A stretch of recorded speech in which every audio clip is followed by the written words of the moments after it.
Bismillahir Rahmanir Rahim. Honorable First Lady Rola Ghani, Your Excellency Commissioner Lenarcic, Her Excellency Michelle Bachelet, High Commissioner for Human Rights, Her Excellency Lyons, Special Representative of the United Nations Secretary General, His Excellency Sadat Nadiri, Minister of State for Peace in Afghanistan, Excellencies, distinguished participants, Salam Alaikum, good morning and good afternoon. It's an enormous privilege for me on behalf of the government of the Islamic Republic of Afghanistan to co-host this very important event together with the European Commissioner for Crisis Management, His Excellency Mr. Lenarcic, and the United Nations Assistance Mission for Afghanistan. I am delighted to note the positive turnout today and thank you all for attending. Excellencies, while meeting on the sidelines of the Afghanistan Conference in Geneva, a landmark event in Afghanistan's continued partnership with the international community, I could not think of a more critical discussion to have than that of sustainable peace building. Peace today is firmly established as a top policy goal of the Afghanistan's partnership with our regional and international partners.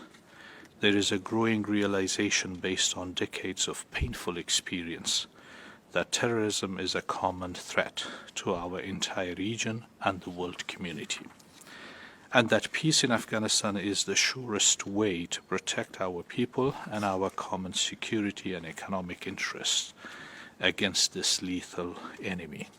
However, the challenge of our time for both Afghanistan and our international partners is how to make this peace and sustain it. Thanks to a historic window of opportunity that has opened, Afghanistan is poised to forge a peaceful solution to the ongoing conflict, ending 4 decades of violence and suffering. The government of Afghanistan commenced peace negotiation with the Taliban movement on 12 September this year, after many years of sacrifice and hard work of persuasion. The U.S. peace agreement with the Taliban and the U.S.-Afghan government joint peace statement in February this year laid the groundwork for the peace talks. With support from our peace-loving people in Aloya Jirga in August this year, the government of Afghanistan took a courageous step to release over 6,000 Taliban prisoners to facilitate the direct peace negotiation. We are grateful to our international and regional partners, especially the United States, European Union, Qatar, Germany, Norway, Pakistan, Indonesia, and Uzbekistan, as well as the United Nations, to help start the Afghanistan peace negotiation. However, while the first and essential step is to put an end to violence and hostilities, of which our people have not seen much, unfortunately, despite Taliban's continued promises, it is vital not to lose sight of sustainability question, the question of how to make peace last. Too many times in peace processes, including in Afghanistan's own history of failed peace efforts, peace agreements have engendered relapses to violence that could have been avoided with greater foresight and commitment. The war-weary Afghan nation and our region that is so vulnerable to terrorism and violence must be spared yet another failed experience. Excellencies, taking the highest risk in history of peacemaking by releasing so many prisoners without a peace agreement and any meaningful reduction in violence, the people of Afghanistan at the Peace Loya Jirga offered their vision and expressed their desire as to how to make peace and sustain it. Their vision is simple, but entirely consistent with the values of our shared civilization. The end state of the peace process must be determined by the free will of the Afghan people and be acceptable to the international community.